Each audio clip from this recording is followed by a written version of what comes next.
सुनेत्रा पवार यांनी राज्याच्या पहिल्या महिला उपमुख्यमंत्री म्हणून शपथ घेतलेली आहे। या शपथविधी सोहळ्यानंतर एकूणच राष्ट्रवादी अजित पवार गटाचा एक थोडक्यात कहना पण ते आनंदी आहेत की सुनेत्रा पवार यांनी जे आहे गटनेतेपदी त्यांची निवड झाली, त्यानंतर त्यांनी उपमुख्यमंत्री म्हणून शपथ घेतलेली आहे। आपल्यासोबत अण्णा बनसोडे आहेत जे विधानसभेचे जे आहेत ते उपसभापती आहेत। आपण थेट त्यांच्याशी बोलणार आहोत। सर, काय सांगाल की आज सुनेत्रा पवार यांची पहिली महिला उपमुख्यमंत्री म्हणून जे आहे त्यांनी शपथ घेतली आहे, काय पहिल्या प्रतिक्रिया?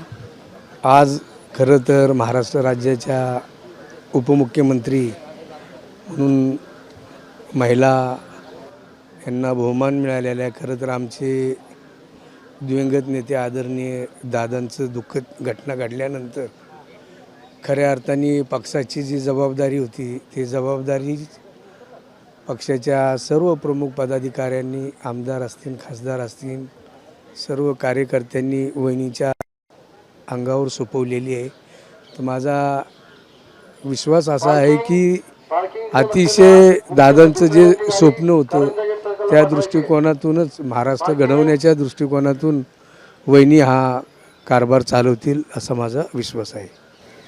दुसरीकडे आपण बघतोय की उपमुख्यमंत्री पदाचं ग्रहण त्यांनी शपथ घेतलेली आहे, मात्र खाती मिळण्याबाबत म्हणजे अर्थ खातं जे आहे मुख्यमंत्र्यांकडे राहणार आहे, मात्र उत्पादन शुल्क आणि जे आहे क्रीडा मंत्री ही खाती फक्त मिळणार आहे। आज प्राथमिक उपमुख्यमंत्री पदाची वहिनींनी शपथ घेतलेली आहे, त्या संदर्भातच आजचा हा मुख्य कार्यक्रम होता। त्याच्यानंतर त्या खात्याच्या संदर्भात कुठलीही चर्चा पक्षाच्या प्रमुख पदाधिकाऱ्यांसोबत झालेली नाही, त्यामुळे त्याबद्दल भाष्य करणं उचित नसणार आहे। आज जी विधानभवनमध्ये विधिमंडळ गटनेत्यांची बैठक झाली, त्या बैठकीमध्ये पक्षप्रमुख या विषयावरती काही चर्चा झाली का? कारण पक्षाला राष्ट्रीय पक्ष प्रमुख पण निर्णय ना पक्षाचे ज्येष्ठ नेते मंडळी घेतील, त्यानंतरच तो जाहीर केला जाईल।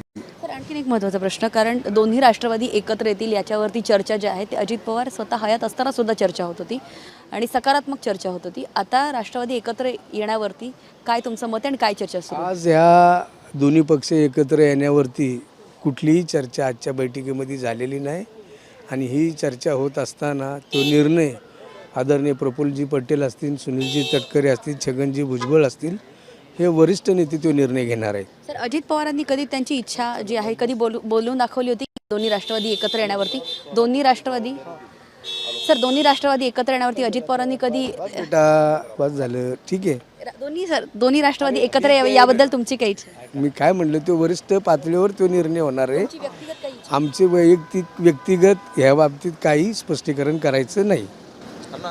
तर आपल्यासोबत अण्णा बनसोडे होते, ज्यांनी स्पष्टपणे काही सांगण्यास नकार जरी दिला असला तरी पक्षाचे वरिष्ठ नेते म्हणजे प्रफुल्ल पटेल आणि सुनील तटकरे, छगन भुजबळ आणि आता गटनेत्या आणि उपमुख्यमंत्री असलेल्या सुनेत्रा पवारच घेतील प्रकारचं एक इनडायरेक्ट वक्तव्य जे आहे ते अण्णा बनसोडे यांनी घेतलेलं आहे। मात्र राष्ट्रवादी एकत्र येणार की नाही यावर मात्र अद्याप ही प्रश्नचिन्ह उपस्थित आहे। जर्नलिस्ट संतोष बुडारेसह ज्योत्स्ना गगने, जय महाराष्ट्र, मुंबई।